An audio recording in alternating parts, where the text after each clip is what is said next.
to a degree, is a little bit recession-proof. I mean, you still find a way to spend $5 on a dozen donuts. Not that price is not an issue when they bite into that glazed donut. Sometimes it's the experience and that they absolutely just love it. But you come here and it, I don't know, it like melts in your mouth and it just... Hi, I'm Jimmy Strickland. We're at the Krispy Kreme, store 901 in Overland Park, Kansas. Since we moved to Kansas City 6 years ago, we've only done 2 price increases. You know, it's not something that we like to do. We had to a couple years ago when the fuel prices went up with the whole delivery system that we do with some of our wholesale business. You know, price is a very sensitive issue. I don't want to get to a point in time where people have to make a choice based on price.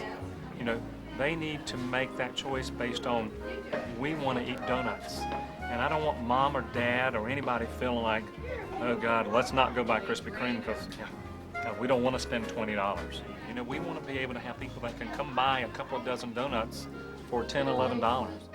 A family can come in tonight, get 2 dozen donuts, sit down, eat 2 or 3 apiece, and mom's happy because tomorrow morning they still have breakfast. So it really has, I think, an important piece is still to keep that perceived value.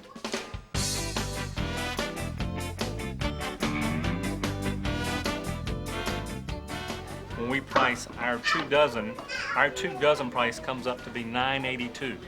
If it was $10.12, even though that's a small difference, it's because it's a 10 and something else, or it's another dollar bill, or I may have to pull out a 20. But because they can pull out a $10 bill and get some change back, it's a value. It's kind of strange, but people think that way a little bit. I remember 2 years ago in this market, when our donuts were $4.69 a dozen. When you added tax, it came to be up an even $5. Now, 2 of the cities changed their tax rates. So what we did is that we lowered the price to $4.67, so it still became $5, and we went to $4.68, where it was still $5. And in our drive-through, which speed of service is certainly a critical issue, if somebody can give you $5 and that's what it is, it's a quick, positive reaction. And it's amazing how many people go, $5, that's great. Turn around and go.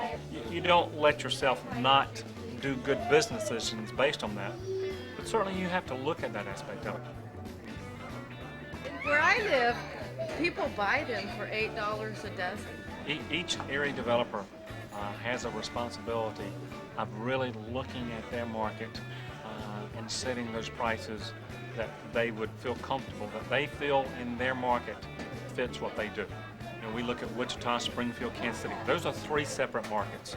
So you have to really look at that market. You know, what are other donut stores charging? What are grocery stores charging? What are people buying as other treats? And then you also have to be, you know, fair to yourself about your pricing. That also plays into how good a business person you were. You know, did you buy the land at a good rate? Did you lease it? You know, what was the cost of your building? That gets back to what you're charging for the donuts. You've also got to do your due diligence with your business piece to make sure you do a good deal. I think it's a fair price. I think it's fair. I think the prices are very fair for our market. If they go to competitors, our prices are generally a bit cheaper and they're fresher products. I mean, usually a customer that comes from a competitor will get positive feedback from those. He's like, man, this is cheaper than I thought it was going to be. A dozen glazed and a dozen assorted. I think the customers set the prices. Everything we do, we start with the customer, and pricing is no exception to that. I'm Stan Parker. I'm the Senior Vice President of Marketing at Krispy Kreme. It's not mysterious in that, you know, we've been in business 65 years, and so you have a heritage of pricing that people have, customers have expectations around what a donut's worth. And so we try to make sure, again, that based on the history and the customer's perceptions of value, that we take all that into account when going through any type of pricing strategy. If we do a good job with making our product and keeping the quality high and the store experience is great, the market share will take care of itself. We price individual donuts anywhere from 60 to 75 cents each. A dozen donuts can be anywhere from $5 to $6. I think people do the math sometimes. Instead of getting 7 donuts, I can get 12 or 24. When customers talk to us about Krispy Kreme, and the product in particular, they always describe it in words like indulgent and affordable, those type of descriptions. So when we're thinking about pricing, we keep that in mind. The other thing we keep in mind is our customer base itself, which really is everyone. There's no particular demographic that stands out, so we want to be very inclusive in our pricing strategy. On the business side, of course, we look at our margins, our manufacturing costs, our cost of distributing the donut mix to our stores, the actual cost of operating the store goes into account. Then you manage your expenses accordingly. You look at what you can put in place and still hit the margins that are generated by that pricing. So I think it is on the expense management side, we know that pricing is going to generate a certain amount of sales, and then you manage your expenses accordingly to generate acceptable margins. In the case of when raw material prices increase, we have to look at that and make sure that we're at least covering those cost increases. The pricing in New York or LA is probably going to be a little higher than the pricing that's in Greensboro, North Carolina.